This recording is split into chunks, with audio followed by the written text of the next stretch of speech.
Okay, welcome back to stage two here at Sustainability Live London 2024. Really good to see so many people in the room, and yeah, grab a seat as soon as you like. And many people who are joining online. So it's good to see you. We've got a panel discussion now on sustainable supply chains.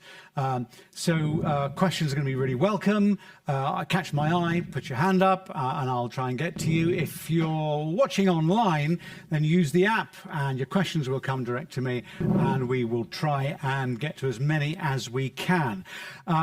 So to talk about sustainable supply chains, let me just run through our panelists, our experts here. Akin Martinka, Vice President of Global Air Freight for DSV, the Danish Transport and Logistics Company.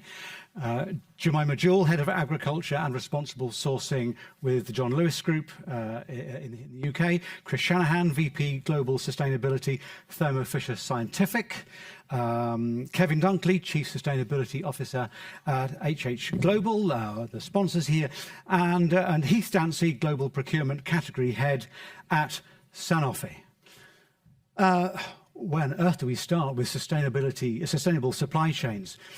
One of the big things that's come through this 2 days, talking about certainly the new European regulations coming in, is the responsibility that you have for looking up and down your value chains and ensuring that they are delivering to hit your targets and that you are supporting them.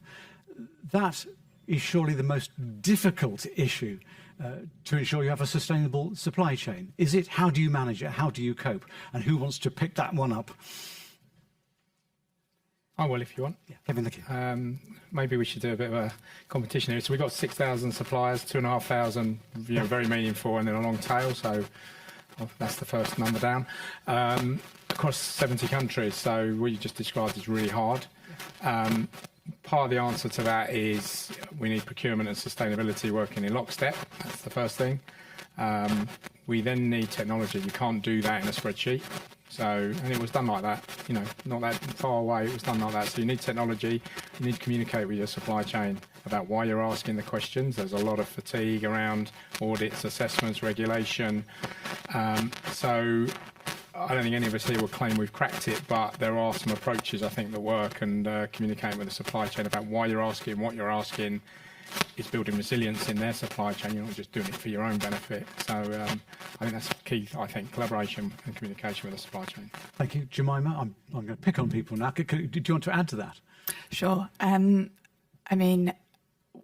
We also have a challenge of having a great number of products and therefore supply chains. So I work for the John Lewis Partnership, which includes Waitrose grocery stores and also the John Lewis general merchandise. So across sort of food and fashion and furniture, you're talking tens of thousands of products and therefore equally many thousands of supply chains. So it is a really big challenge, and it can be challenging where to start.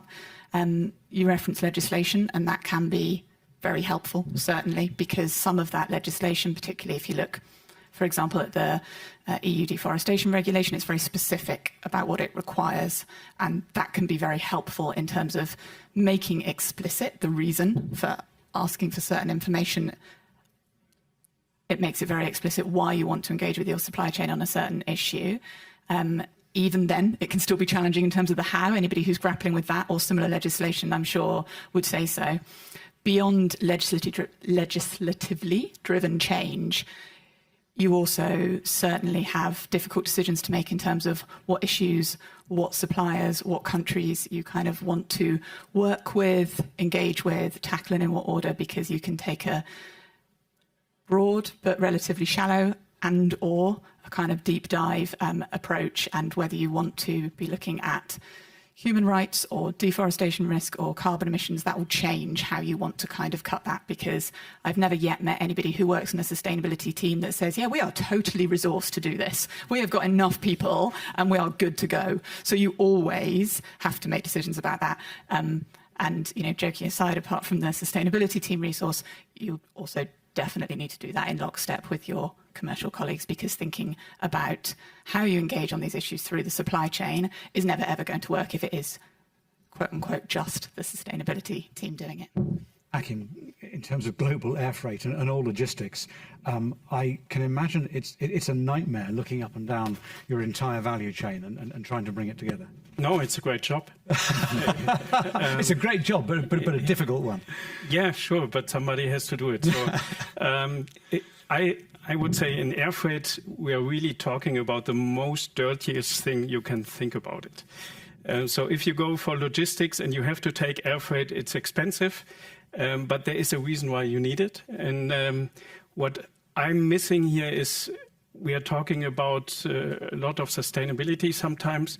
If I meet our customers, the shippers, the producers, I have the impression to talk to two different companies. There are the sustainability department here, but then you go to the procurement guys, which take the decision, and then it's forgotten. Yeah, there is no budget for that. So I think we have an enormous task in regards to education, internally and externally. Internally, because it's not a sustainability department which will do the work on a global level. It's the salespeople are the ambassadors for that. So we have to do a lot of internal education and external, also with our customers, explaining that 1 kilo of cargo flying from London to Chicago can have double the footprint depending on which aircraft, which airline, which routing, and so on you're taking. So it's a lot of bringing transparency into the topic and then taking really smarter decisions, conscious decisions. Is it any difference is it any different at Sanofi, Heath? Yeah, I think it's a difficult question for everybody. It's you know, and I listened to the panels before. Where do you start? Where do you know you got to map? So you know, there's a lot about priorities there. I've generally find the key to all of this is it's particularly from a procurement perspective, from a supplier base. You've got to find those suppliers that are on board with you as well. You know, like-minded, looking and then going for the goals together, because otherwise it's a battle. So and you know, the word collaboration, we've heard it come up so much over these days, and I just you know, in the experience that I've had in dealing with our supply chain, it's that collaboration and those suppliers that want to do it together. That's really how you get it done. So. And Chris, we must come to you at Thermo Fisher Scientific too. Your take on this, and what particularly interests me is the most difficult question. The further you get down the supply chain to the smaller companies, and the smaller companies who don't normally maybe report in as much detail or report at all in the way that you have to, how can you engage them and get the answers you need out of them? Yeah, so if you pick up a theme of the value chain end to end, of what goes on, the approach we're taking is like I think many. We start with the customer, and we go all the way down to the tier N in the supply base. Okay, and that's what we will have to do going forward to meet the regulations that are out there in many ways, but also just to look at the risk across that sort of ecosystem. Now, your question specifically on the sort of tail, as we say, that many companies do have. What we have to do, and what we're trying to do, is actually engage with that supply base, give them a playbook. We have a playbook that we've designed, and it's sort of we're sharing, and we're really trying to educate them. It goes back to the educational piece. Okay, so we're really trying to educate. We got 70,000 suppliers. We got 27 divisions. We got 8 segments. There's 120,000 people in the network that works in the company. Each one of them has a role to play, and R&D is a big part of this as well, because they really select the supplier when it comes to the actual direct product piece. A customer has a role to play because they actually give us suppliers like Sanofi. And then we have an indirect portion. So it's really about working together in that ecosystem and educating and really driving sort of difference. Now, the tough choice will come where you're going to have to move. And that's the reality of what goes on to meet the targets. How do you ensure, though, the traceability and transparency up and down? Jemima? with difficulty sometimes. I think one of the things when you talk about traceability and transparency is to be really clear what you're looking for and what you mean by it. I'm quite an impatient person, so I don't love it when you kind of get caught up in definitions. But equally, actually, the definition of it is quite important. Do you want transparency in terms of being able to see where your supply chains are? So are you talking about mapping tier 1, 2, 3, etc.?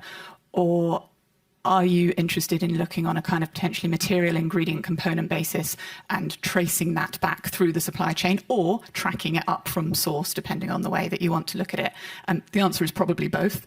But I think being clear on why you want to do that and therefore what you want to get out of it. And that sounds like a really obvious thing to say, but sometimes I think it can be easy to sort of think about, well, we want to know more. We want to be able to see things, and of course we want to be able to see things, but why is it, and what insight do you want to get in that respect?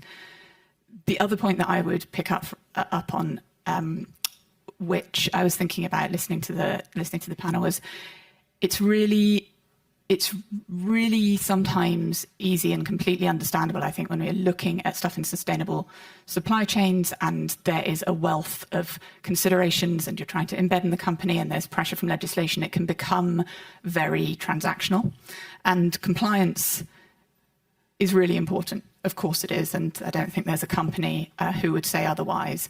But equally, trying to think about how you make it more than transactional is, I think, really critical, because most of the change, I would say, to generalize, that you're trying to drive in a supply chain, or that you're trying to understand, is the kind of change that doesn't really happen over 3 months or 6 or 12 or sometimes even 24.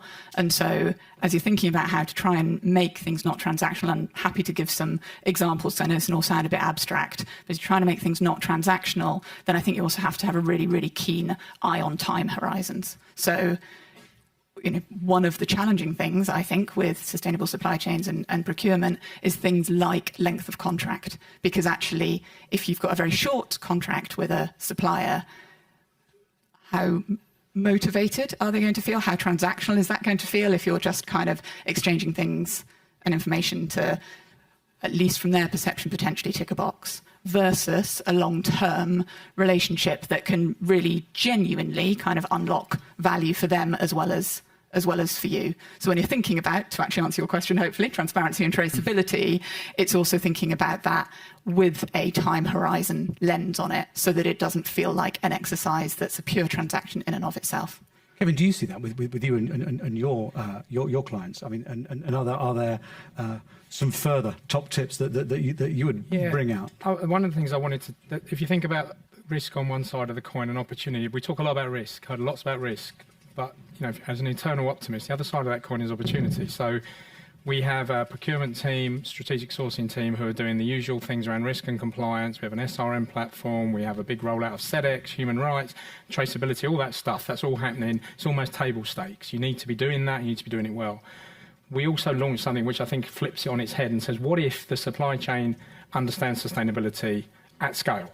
So we launched a platform using tech 2 years ago called the Sustainable Procurement Framework, built around the SDGs with the aim of helping the supply chain. So you've got suppliers in Argentina, Philippines, Indonesia. They don't know what the SDGs are. They don't know what sustainability is, let alone the legislation that's coming. We've got to be real and meet the supply chain where they are. So this platform is aimed at, and we've got about 1,000 suppliers on it, educating and lifting them up and ranking them without them doing any work, because we know who they are. We've got a contractual relationship with them. We have a lot of information. So we say, we think you're here, but tell us something we don't know, because you might have electrified your fleet. You might have solar panels.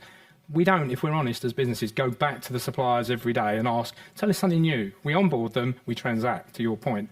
So this gives them the chance to say, hey, we've got a female CEO now, we've got solar panels, we've invested in the local community, and they automatically move up the rating. So we're trying to help, which is the opportunity, because what we do then is link that to the weighting you get when the work is placed. So if you get, in simple terms, it's a carrot rather than a stick, get good at sustainability, you'll be a more resilient business, you'll be a better partner to us, our clients will like it, and guess what? Your weighting when we're choosing who gets the business goes up. So you're linking it to a business outcome, not a you must do it or we'll knock you off the roster. That doesn't work. And for me, that's been one of the biggest themes that's been drawn out of these 2 days, that those businesses and organizations that take sustainability seriously are actually winning business because of it. It's not just about cost savings and ticking the box and Risk and opportunity. Yeah. Think about the upside of doing this well.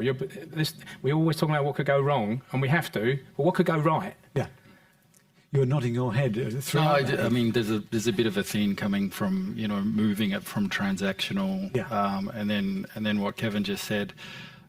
If you get the right mindset yourselves firstly, and then with your supplier, you find really, you know, suppliers that have got that thinking, want to do it. The transaction goes away, because then you're both going, how could we do this and how could we do that? And then what you find, at least in my experience, you start to get ahead of the compliant, you know, the minimum compliance. You're actually ahead, and you're starting to, you know, become maybe best in class in something or something like that. So it's just, you've got to find those in your supply chain, those key partners that really want to take it forward with you. Otherwise, you're going to do the transaction and you'll be always battling to make the minimum, you know, and I don't think that's where you want to be. Yeah, yeah. Do you want to pick up on that again?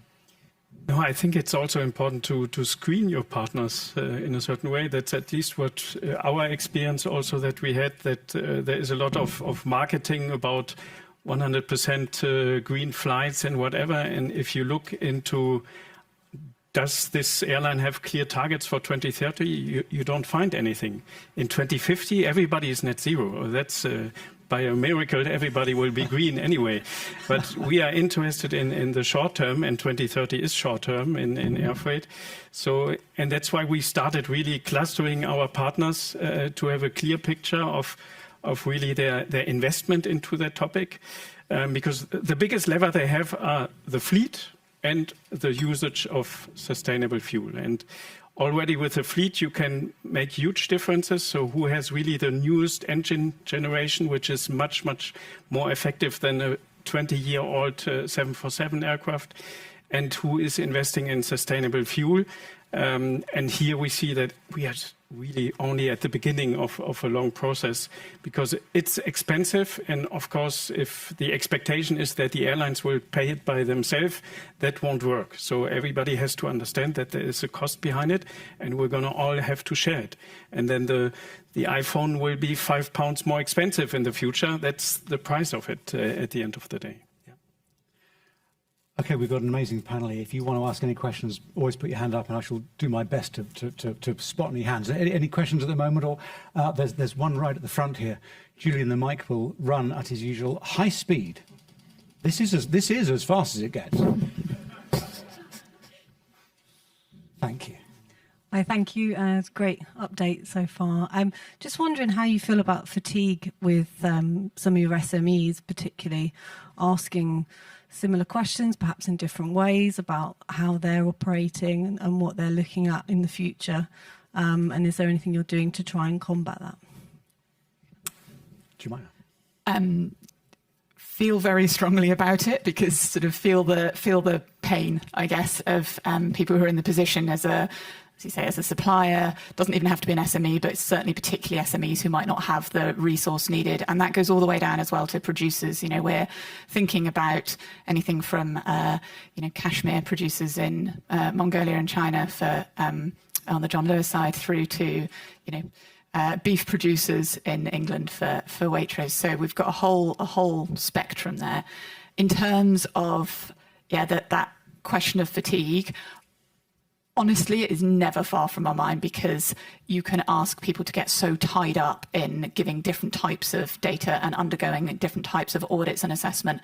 And they're all important. They have a reason, but it can get in the way of actually getting on with the work. And even in a organization that isn't supplying per se, regulation and reporting, you can feel like you spend an awful lot of time doing that rather than doing the doing. So number one, absolutely. That's like really, high in our mind. In terms of ways to address that, I think, a few things. Firstly, thinking about what you really need. So what do you really need to ask for, and what you're going to do with the information? Quite often there is a genuine need, whether it's certification or whether it's data, but really challenging yourself on that first. Secondly, from a retail perspective, we've certainly tried wherever possible to make sure that we are in quite specific collaborative groups. So the retailers, so for example, in the UK, we nearly all work together because we ask for, or we need the same information for something like commodity supply chains. So talking about things like soy, palm oil, cocoa, broadly, we and the other UK retailers, we want the same stuff. And what we were doing a few years back was all going to our suppliers, many of whom are shared, and saying, can you give me that? And actually that a bit different. You know, it was sort of 6 almost identical, but not quite identical requests in a short period of time. So now we work with a third party to make sure that we are asking once, and that third party kind of distributes the information. And obviously there are lots and lots of shared platforms. We've talked about SEDEX already. Obviously it's a brilliant one. But, you know, even for very specific supply chain data, making sure there's opportunities to share that.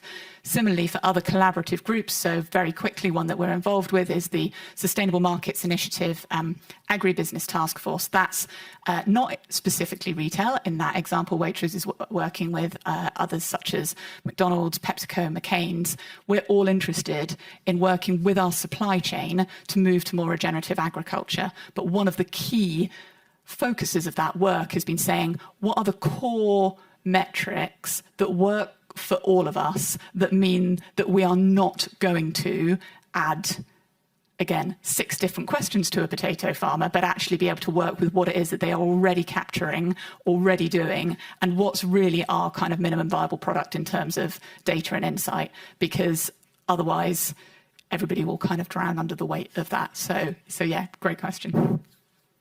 Sir. Hello guys, my name is Roberto. I run a non-for-profit organization to drive traceability and transparency within the supply chain, which is this is amazing for me to see all of you looking at this top priority topic. My question is, I know this topic is super difficult to extract data from the supply chain. They have a lot of standards as well, which is very confusing how you measure things, carbon footprint or whatever. Do you envision that the ultimate goal is to pass all this information to the consumer so the consumer can compare, you know, what is really a sustainable product? And are you guys working in your industries to agree which standards to choose or how to transfer this information to the consumers? Because in the end, they have to choose. Today is impossible, I think, yeah? Chris, yeah, please. So I'll take it from our industry.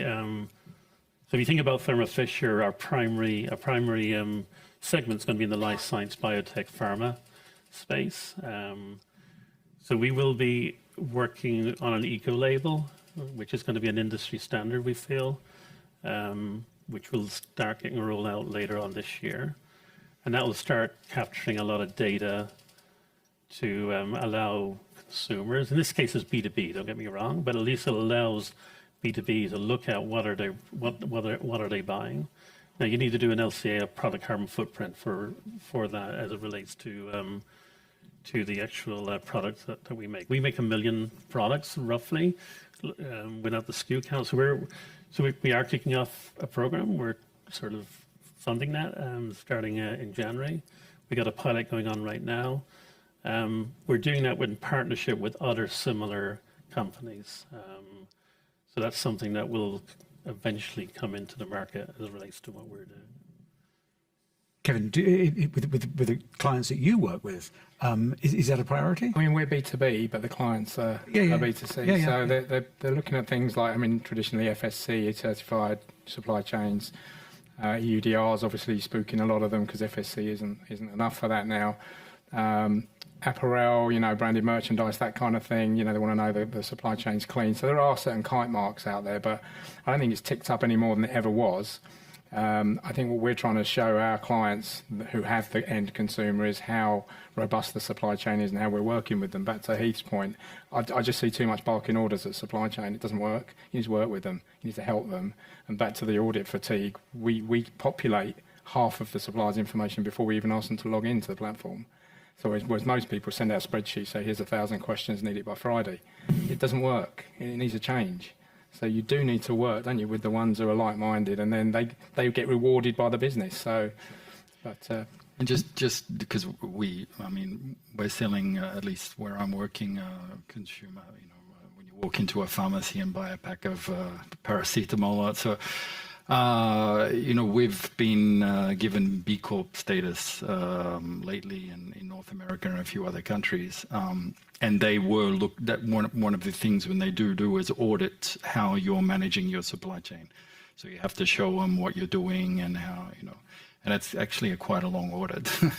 But once we've got the B Corp certification, obviously we're marketing that a lot now. It's on, you'll start to see it on all of our packaging, on all of our things like that.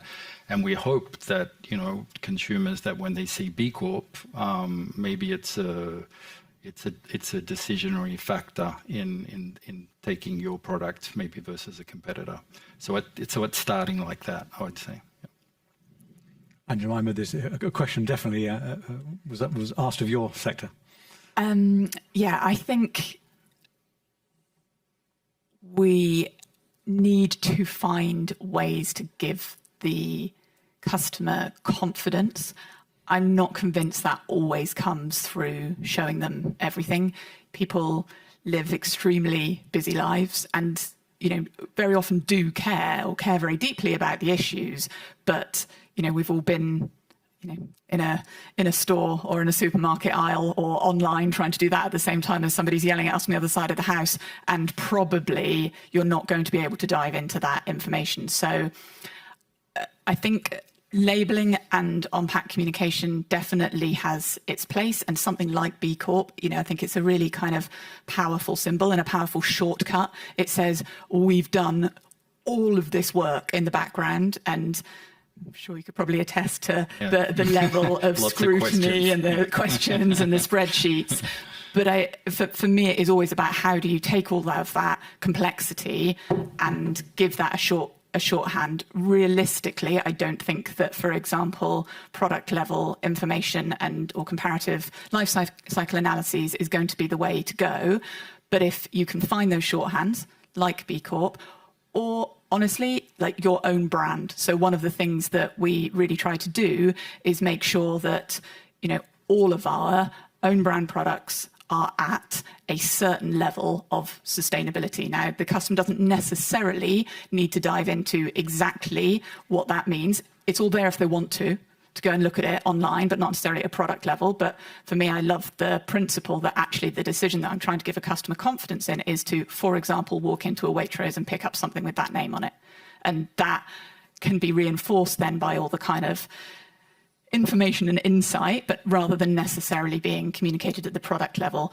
Although I would say there are exceptions to that. And one of the things that we would focus on is where there is really easy and clear differentiation. So whether that is a certification, so FSC, albeit it has challenges now, or MSC in fishing, or where there is policy that mandates a certain type of label. So we have seen, for example, in egg production, so a lot of people in here, I imagine, buy eggs. It is legal. It is a legal requirement. You have to say it is one of 4 standard methods of production: organic, free range, barn or caged. And actually in doing that, when there's legal definitions, when it's mandatory and when it's long term, that came in 2004. And since then, you've shifted from about 30% sales being free range to 74%. So when there is real clarity, when it's absolute and when it's mandatory, that can really drive change. But beyond that, I think you have to find shortcuts for customers, because it's unrealistic and probably unfair to expect too much of that insight to happen at the point of decision making otherwise.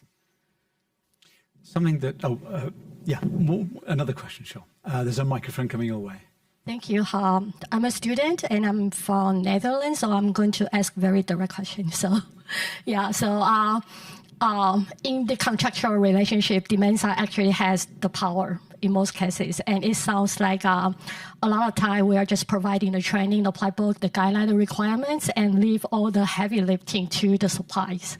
And for those SMEs, they probably don't have the luxury to invest something that is longer term. So do you feel that you want to take more responsibilities besides providing those education, or just switch to those certified suppliers, but do more to actually help them? Kevin should take it. Kevin. They have a good program.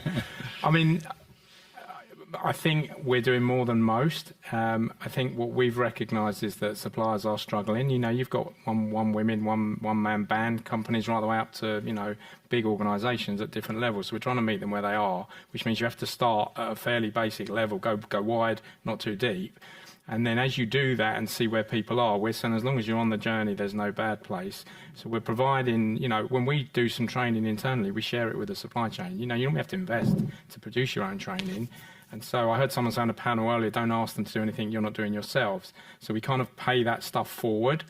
Sometimes we tweak it a bit. Sometimes the training for our organisation needs to be slightly different for a supplier. But we do all of that. We've gamified it a bit to make it, to incentivise suppliers to sort of, if you get to the next level, you can unlock all this other stuff. And we tell them how to get to that. We signpost partners, you know, NGOs, partners.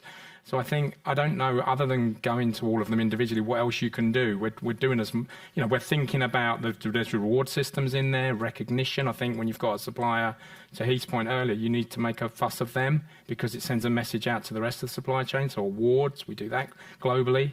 There's one in London next week. We've done it all over Latin America and Asia and Europe. And then make a fuss of those suppliers that are doing well because it sends a message out to the rest.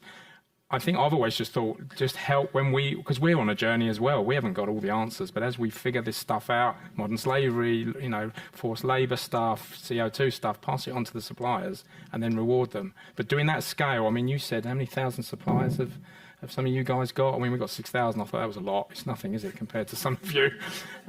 It's really hard, but you need to focus on it and share what you're doing with the suppliers. You need tech to do it. I mean, anyone who's has not got a tech platform, is doing it in spreadsheets, is doing it wrong. Hakim, do you look after your suppliers? Could you, what support in your industry can be given? Well, we look after our suppliers because, as I said, we have to cluster them in order to choose the right partners with whom we transport goods. But in the cooperation with the shippers, I think it all starts by having transparency really of the transportation of the CO2 footprint. And in air freight, it's pretty easy to get this number, actually. It's not like I heard a lot of other industries where it's difficult to really get the data. That's not the case in air freight. In air freight, you know exactly the data. So, and what I see if I get RFQs, requests for quotations and pricing from shippers, we get huge Excel files, and there is nothing about how we can reduce CO2 it's only about the cheapest price. That's the only thing which counts. That means that the kilo of cargo going to Chicago might go first to the Middle East and then to Chicago because it was the cheapest solution. And that's where I see that we still have a long way to go in order really to have this included in a normal RFQ and RFP process between the logistic provider and the producers. I don't see it yet, and I hope that this will be the next step together.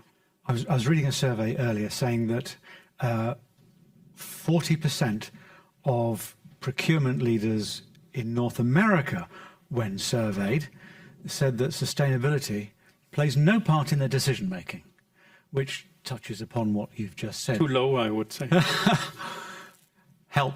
How do you turn that tank around?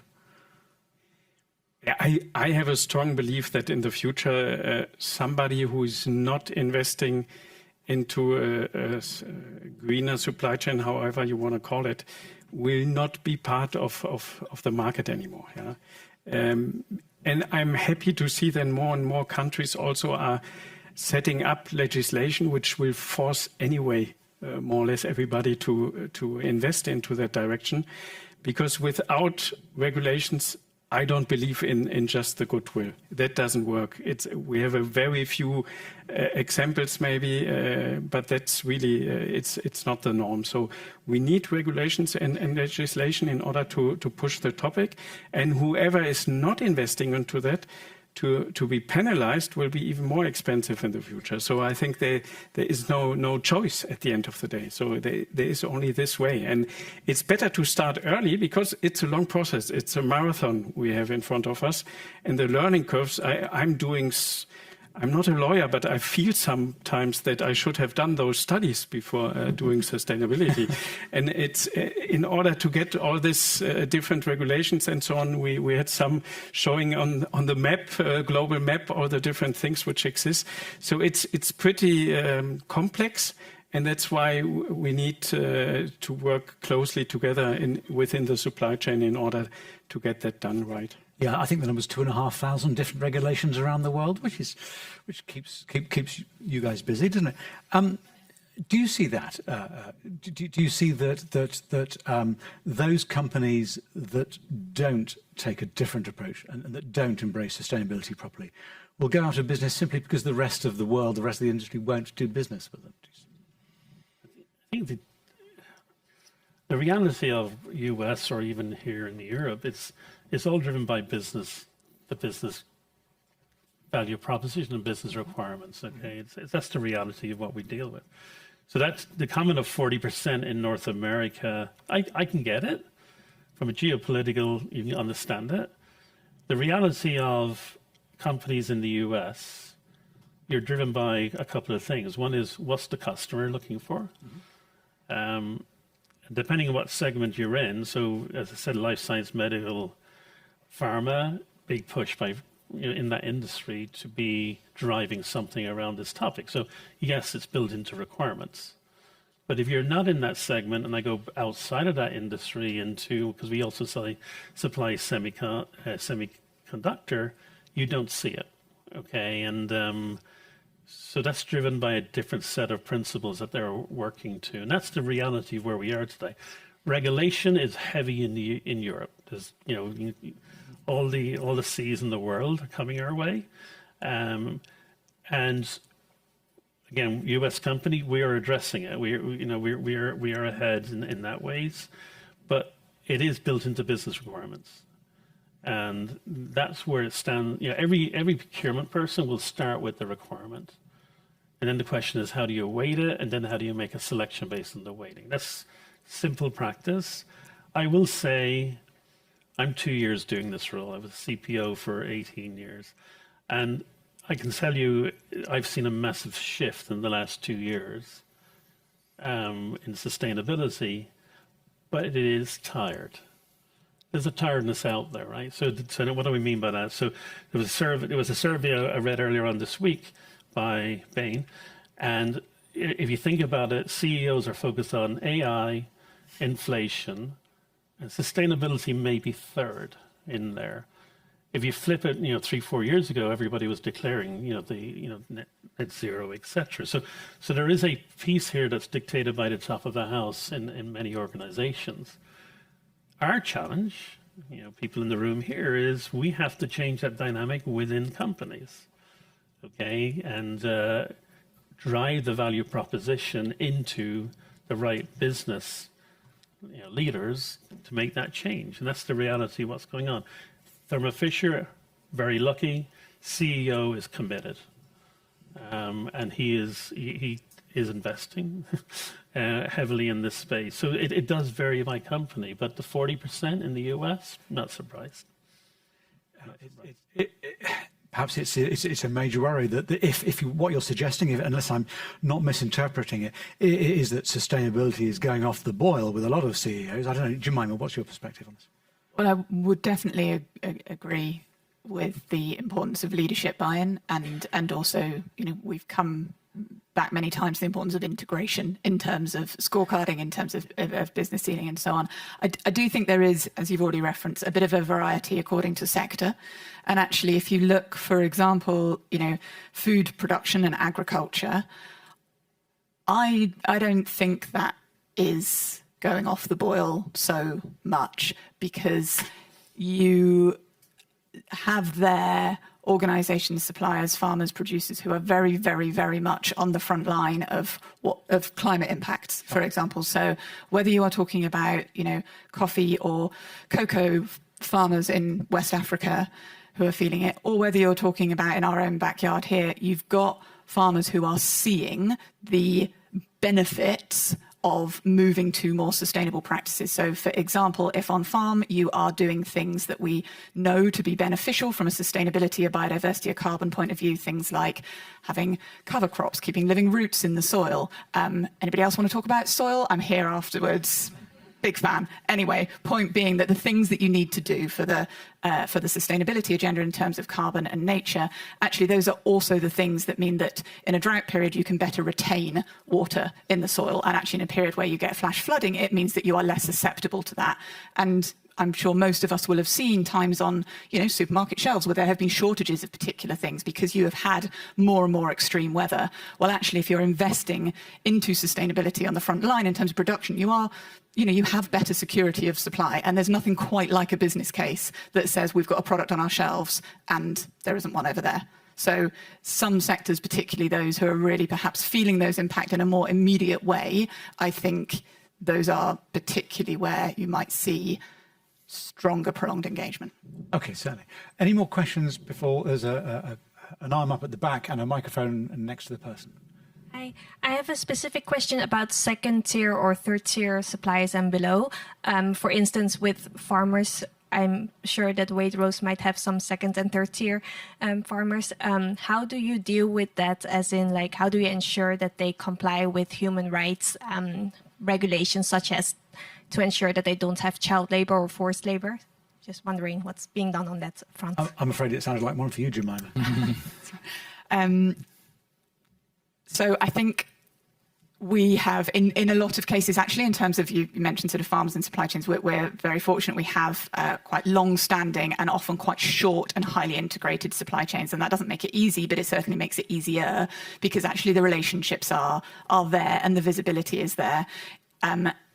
When you have potentially longer supply chains or more complex supply chains, I definitely don't think there's an easy answer to that question. And I'd love to hear from everybody in terms of how they're approaching it. I think one of the things is that you have to be, you mentioned things like forced labor and child labor, and these are incredibly serious and challenging issues. And we also know they're very real issues. So when you are asking suppliers to declare, for example, who is supplying to them, who might be the second or third tier in a chain, or you're seeking insight and information, whatever tier that is on, you have to be prepared for the answers that you might get. So you can't be essentially saying, tell us that you have no child labour, because then somebody will tell you that they have no child labour and then you move on. Whereas actually what you want is for somebody to say, well, actually, we found this, or the agency that supplies us with our workers, actually, we think there may be, employing this practice, which, means that people are having to pay for jobs or something like that. And so, this is all tricky stuff, right? Because you have to have quite in-depth conversations to resolve it, but taking a engaged change mentality rather than we don't want to know the bad stuff that is happening, because there will be bad stuff, right? Like, supply chains are long and complex. And so you have to, I think, start from the premise of I was trying not to use the word collaboration because I feel like we've probably heard it quite a lot, but you have to start from that premise rather than don't tell me anything that I want to hear, because you won't do any good then, right? Like, you can't support somebody to resolve those sorts of challenges if you don't give them space to feel safe to tell you about it in the first instance. There is obviously always a limit to that. You need to have genuine willingness to change, but engagement on that basis, I think, is a massively important first step. Okay, well, we are going to have to move on. I know we've only just scratched the surface, really, so this is completely unfair, but can I give you 10 seconds each to sum up and give our audience your key takeaways on sustainable supply chains and getting it right? Kevin, maybe you can kick off. Flip the coin, opportunity, not just the risk. It's like 90% risk and 10% opportunity, if that. It's like flip it the other way. Work with them and you'll see upside. Heath? Yeah, it's a bit repetitive, but it's, if you find the right, if you find the right suppliers and your supply chain is well chosen, you will start making significant, progress, probably even above what you think you can do. If you choose the wrong partners, it's going to be hard. So I would say that. Chris, did you say that Thermo Fisher Scientific has 1 million products? Is that what you said? Do I remember that rightly? Your 10 seconds of advice then. So something we haven't talked about completely, linked to traceability and transparency, is data. Yeah. You know, at the end of the day, you have to clean your own data. You need your suppliers to clean theirs, the customer to be clear on what they need.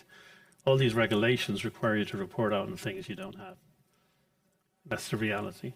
So it's really around that one word that CEOs hate, data. Jemima?